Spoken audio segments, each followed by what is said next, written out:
Hi viewers, Sita, Fathima, Geetha, மேரி, மாதா எனும் 5 மாணவிகளுள் சீதா கீதாவை விட மூத்தவள். ஆயினும் மாதாவை விட இளையவள்.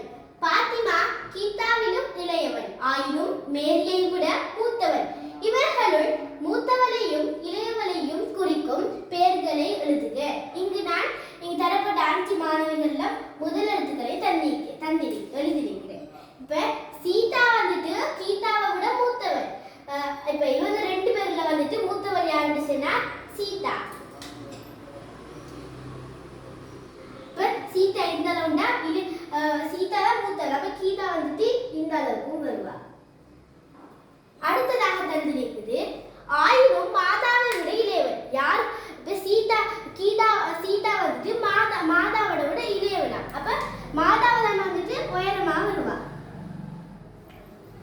அடுத்தது பாத்திமா கீதாவிலும் இளையவள்.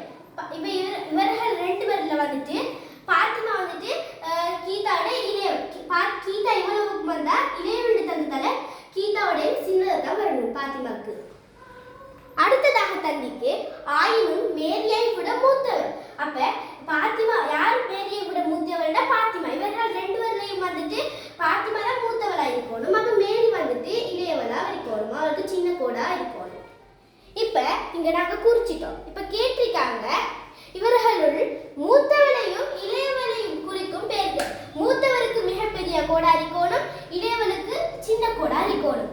இப்ப மூத்தவள் யாருக்கு காணுக்குள்ள மூத்தவளுக்கு வந்துட்டு மாதா. அவளுக்கு தான் மிகப்பெரிய கோடி. அப்ப மூத்தவள் மாதா.